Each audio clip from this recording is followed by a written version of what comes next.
The glass shattered before I even realized my hand had moved. Rain hammered against the window behind me, blurring the lights of half-built homes, the same ones I'd spent 40 years raising from the mud. And on the laptop screen, my wife's name glowed beside another man's. Trust draft 224.docx. Elaine and Victor Reynolds. My pulse slowed. My mouth went dry. That night, I learned silence could be sharper than any blade. And I swore I'd let that silence do the killing for me. If you've ever trusted someone, a spouse, a partner, even family, only to find out they were digging under your feet the whole time, this story is for you. Hit subscribe, drop a heart in the comments, and stay with me till the end. Because sometimes the sweetest revenge isn't loud. It's patient, methodical, and absolutely devastating. I was 67 that winter, the kind of age where you start counting blessings more than bills. 4 decades of work behind me. Dozens of neighborhoods across Ohio standing as quiet proof that I'd done something right. Every home my company, Harlow Development, built carried my name in the foundation. Not fancy, not grand, just honest work. But honesty doesn't always buy peace. Not in business. Not in family. That night in my office, I remember the smell of wet concrete seeping through the open window, the hum of the space heater, the faint ache in my hands, the kind you earn from years of holding a hammer. I was supposed to be reviewing contractor bids. Instead, a tiny blue notification appeared in the corner of my screen. Shared file uploaded. Trust draft 224.docx. I almost ignored it. After all, I trusted Elaine, my wife of 32 years. She handled the paperwork, the charities, the taxes. I built. She managed. That was our rhythm. But something, call it instinct, call it fatigue, made me click. When the document opened, I felt my chest tighten. It wasn't the words themselves that broke me. It was how familiar they sounded. Legal, clean, polite. The kind of phrasing used when someone plans to steal your life without ever getting their hands dirty. Transfer of Harlow Development Holdings into family management account to be administered by Elaine and Victor Reynolds. Victor, my son-in-law. The man I'd welcomed into both my home and my business. The man I once introduced as the son I never had. I scrolled. Every line pulled another stitch from the fabric of my chest. Emails. Dates. Plans. We'll announce it at his birthday dinner. He'll be too flattered to question it. He won't notice the transfer clause. He never does. By the third read, my heart wasn't breaking. It was hardening. I didn't shout. Didn't curse. I simply hit print, watched as the printer whispered betrayal onto paper. Each sheet slid out with a soft hiss, like exhaling secrets that had waited too long to be found. I placed them in a manila folder, smoothed the edges, and stared out at the half-built condos below, roofs gleaming wet under the streetlights. For the first time in my life, I didn't feel like a builder. I felt like a man standing in the rubble of something invisible, trust. The next morning, I called Dean Rourke. Dean wasn't just my accountant. He was the kind of friend who remembered your coffee order and never repeated a secret. We'd started together in the 80s, back when we thought faxes were magic and success was just keeping the lights on another week. When I told him what I'd found, silence filled the line. Then he said softly, "Ray, this isn't a misunderstanding. It's premeditated." I asked him to start digging, quietly. Every transaction, every sub-account, every consulting fee Victor had touched. By Friday, Dean had the numbers. 185,000. Gone. Moved in small, careful transfers, like termites hollowing wood. I sat across from him in his office, the smell of old coffee and paper thick around us. "You want to confront them?" he asked. "No," I said. "I want them comfortable. Let them think I'm too tired to notice." Dean gave me a look, half admiration, half warning. "Then what's the plan?" "We'll build a trap," I said, "the same way we build a house. From the ground up." From that day, I became a ghost in my own home. Slow, quiet, predictable. Elaine started testing the waters. At dinner, she'd bring up succession planning like it was a casual thought. "You've done enough, Ray," she'd say, smiling sweetly. "It's time to rest. Let Victor handle the next chapter." I'd nod absently, pushing food around my plate. Let her think I was fading. Victor began visiting the office more often, always dressed like he was auditioning for the cover of Business Monthly. He'd sit across from me, leg bouncing, eyes scanning my desk like he owned it already. "You deserve to relax, Ray," he said once. Let us carry your legacy. He smiled that slick, confident smile, the kind of grin that always hides teeth. I matched it with one of my own. You're right, son.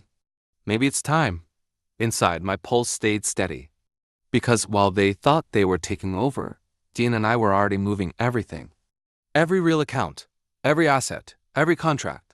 Transferred, not to Elaine, not to Victor, but to a new holding name. This time, the only authorized signatory was Chloe, my daughter.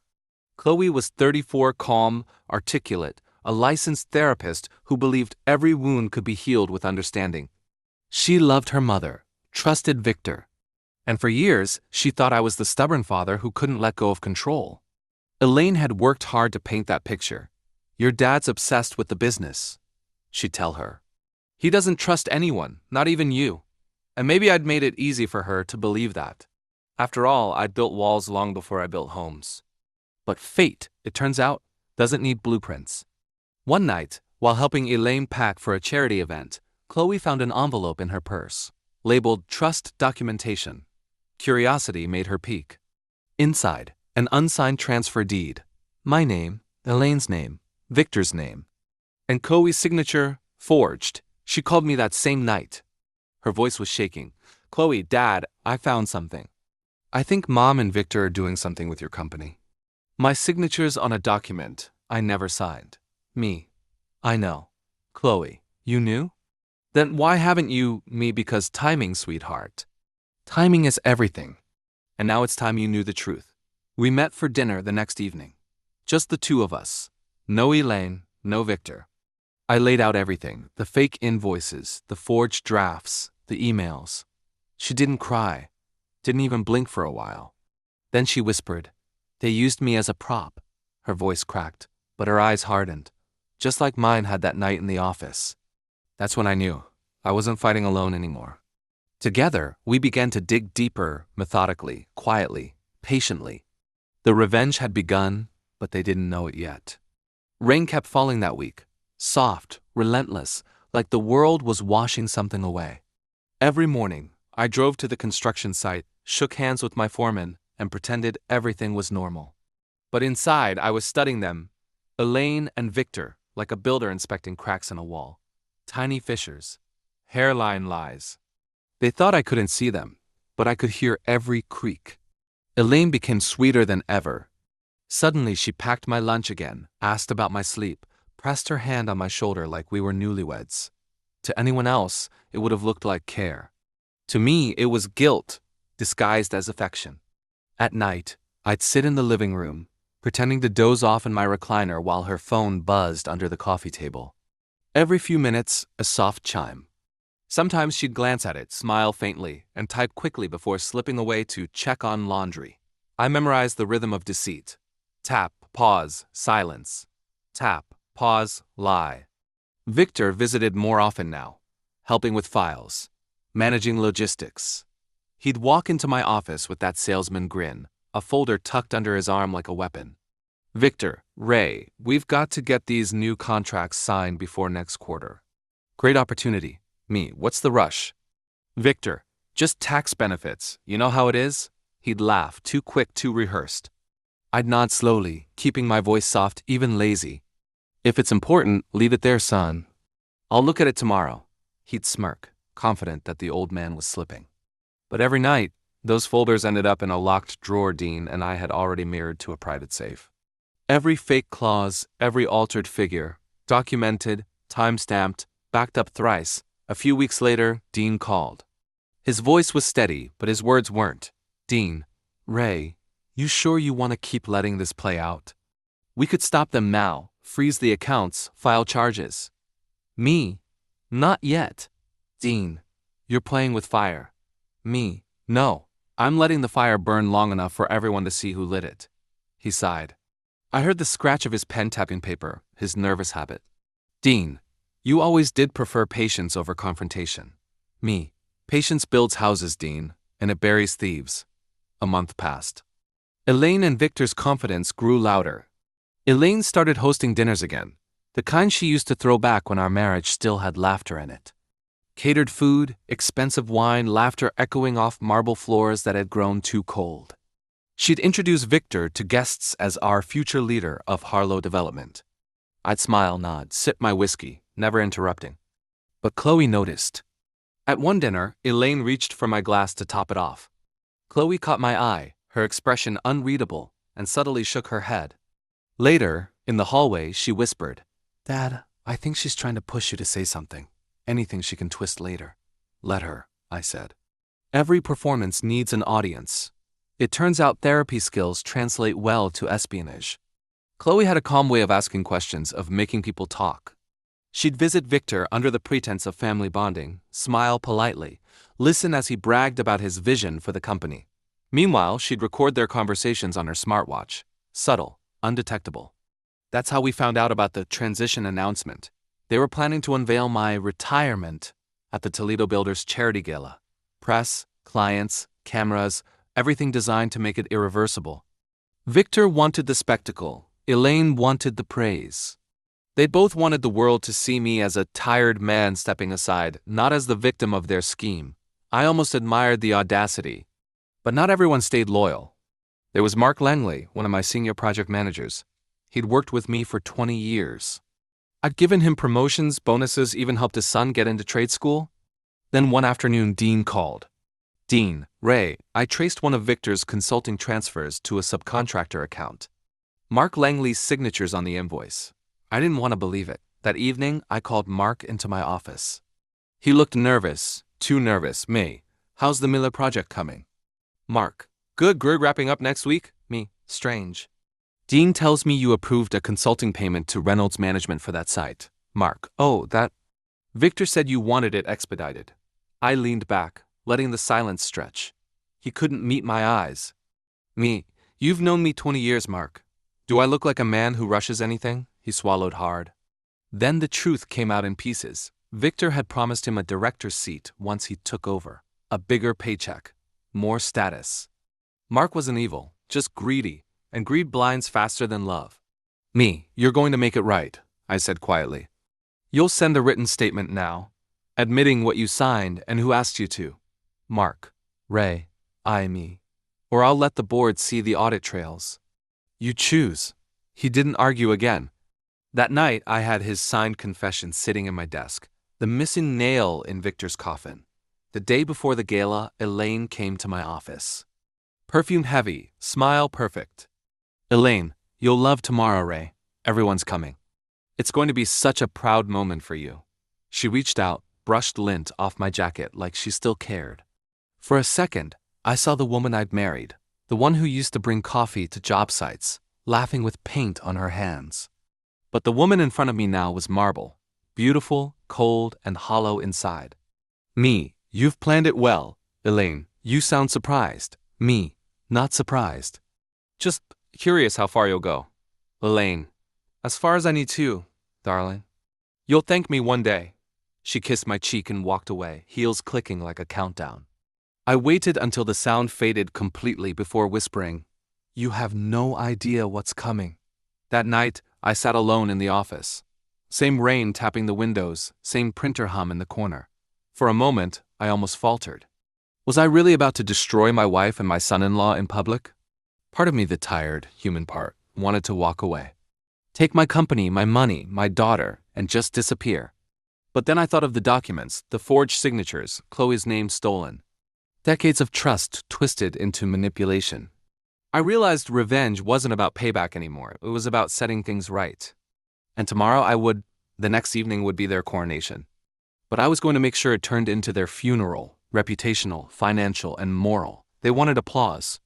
They were about to get silence, the kind that ends careers. The night of the gala arrived like the calm before a thunderstorm. Every chandelier sparkled, every flute of champagne shimmered under gold lighting. The Toledo Builders Charity Gala was always a place of celebration, contracts signed, reputations built. But that night, it would witness collapse. Elaine was radiant in emerald silk, her favorite public armor. Victor stood beside her, tuxedo crisp, rehearsing his speech under his breath. They looked like the perfect couple, poised, powerful, glowing in the illusion of control. And me? I played my part. The weary patriarch, walking slower than usual, smiling through fatigue. Inside, my heart beat steady, cold. Every second brought me closer to the reveal, though they didn't know it yet. When the time came, Victor took the stage. Victor, tonight, we honor a man who built more than homes, he built communities. And though his hammer may finally rest, his legacy will continue under new leadership.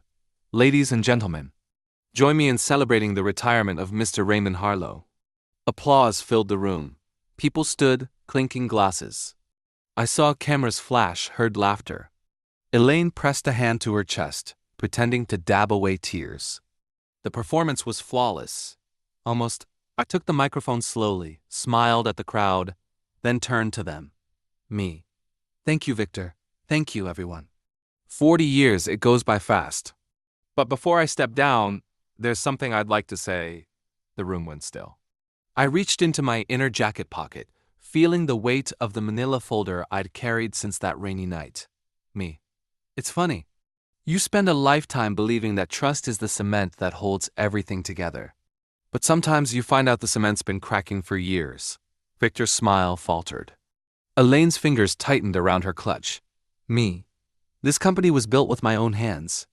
Every home, every lot, every signature, I stood by it. And when people I loved decided to forge my name, well, that's when I learned that even family can turn foundations into sinkholes. Murmurs rippled through the audience. Victor stepped forward, forcing a laugh. Victor. Ray, I think you've had a bit too much champagne. Me. Sit down, Victor.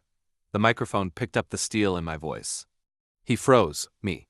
I've already sent everything, every fake invoice, every shell company record, to the Ohio Securities Board. You won't need to make that speech again, except maybe to your lawyer. Gasps spread like fire. Elaine went pale. I turned back to the audience and smiled politely. Me. Enjoy the evening, everyone. I'll be donating tonight's pledged funds to a new initiative, one that supports ethical business practices. Because some lessons need to be taught the hard way. I handed the microphone back, leaving them under the spotlight, their faces crumbling in front of hundreds of witnesses. And as I walked off stage, the first flash from a reporter's camera caught Victor's expression, part fury, part disbelief, all defeat. 2 weeks later, the Toledo Business Tribune headline hit the stands. Local investor under investigation for fraud and forgery. Victor's phone never stopped ringing. Clients pulled out, partnerships dissolved overnight. Elaine's country club friends, those same women who used to adore her, suddenly had no idea who she was. Her credit cards? Frozen. The joint account? Legally reclaimed. The empire she thought she'd stolen vanished like mist. I stayed quiet through it all, never made a public statement, never gloated. Because I didn't need to. The truth was loud enough. Behind closed doors, the investigations moved fast. The evidence Chloe had provided sealed everything: fake deeds, wire trails, even metadata showing Victor's own computer had created the forged trust documents. But Elaine, she tried to twist it. When the case reached arbitration, she showed up with a lawyer, draped in sympathy. She painted herself as the betrayed spouse, claimed I'd hidden assets, manipulated her emotionally. Elaine's lawyer, Mr. Harlow's actions were controlling, abusive, even. My client merely sought transparency in their joint estate. I didn't even flinch. My attorney, Mr. Pearson, calmly placed a copy of the forged deed on the table. Pearson, Your Honor, this is the same document found in Mrs. Harlow's possession. Metadata proves it originated from Victor Reynolds' laptop. The witness's signature, Chloe Reynolds, was confirmed forged. Silence. Elaine's face drained of color. The arbitrator's voice came sharp, measured. Arbitrator, Mrs. Harlow, do you deny knowledge of these documents? Elaine, I didn't know what he was doing. Arbitrator, then why is your email approving the final draft? She had no answer. The arbitrator dismissed her claims with prejudice, a legal kiss of death, and referred the matter for fraud investigation. Elaine was ordered to repay her share of the stolen funds from her estate, leaving her bankrupt. 2 days later, she came to the old house, unannounced. Rain again. Always rain when the past tries to come back. She didn't look like herself. The woman who once entered rooms like a queen now stood in the doorway like someone begging for air. Elaine, Ray, please, you don't understand. Victor, he said he could fix it. He said it was temporary fraud. Elaine, I didn't know me. You did, she cried. Not dramatic, not loud. Just tired sobs. Like something inside her had finally accepted the ruin. I let her cry. There was nothing left to say that the silence couldn't say better. When she finally looked up, her mascara streaked and her eyes hollow, she whispered, "Was this revenge worth it?" I took a slow breath. "No," I said. "But justice was." She left without another word. Her heels clicked down the hallway one last time, slower, uneven, and the front door closed behind her like a curtain at the end of a play that had run too long. For Victor, the state hearing was brief. 6 minutes of bureaucratic formality that carried the weight of years. Licenses suspended. Assets frozen. Pending criminal inquiry. Dean attended on my behalf. He said Victor's voice cracked when the board chair read the words, "knowingly misrepresented." The man who once strutted through construction sites, barking orders, now couldn't finish a sentence. When the transcript reached me later that night, I sat in my study and read it twice. Not with satisfaction, with something closer to relief. Relief that it was over. Relief that Chloe's name was cleared. Relief that I could finally stop carrying the ache.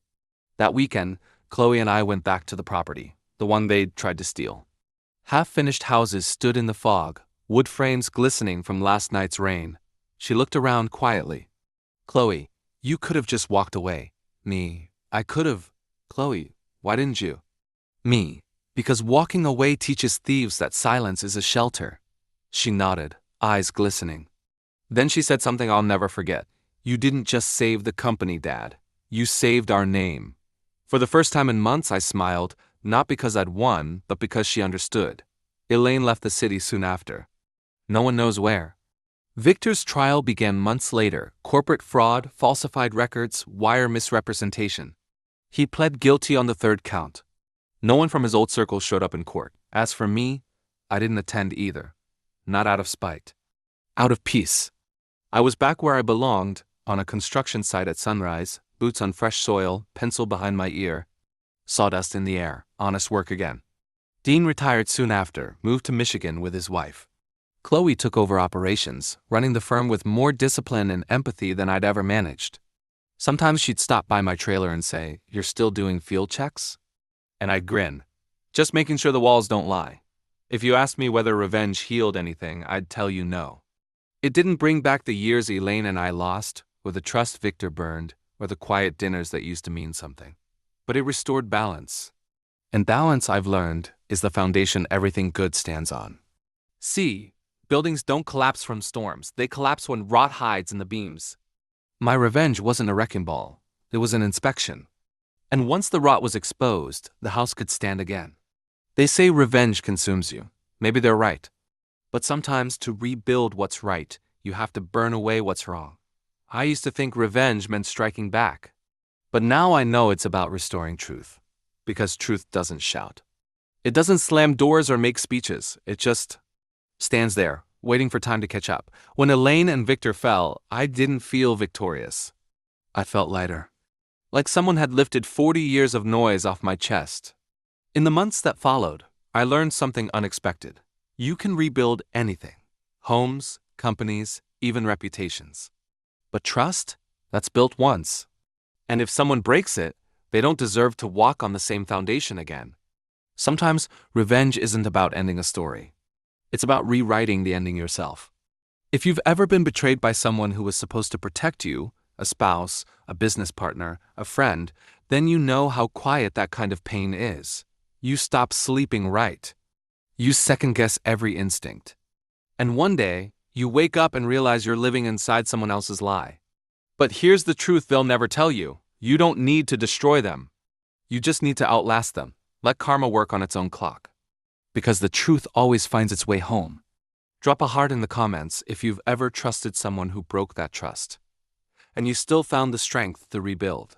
Hit that like button. Subscribe for more true stories where truth outlasts lies. And remember, revenge fades. But integrity? That never cracks.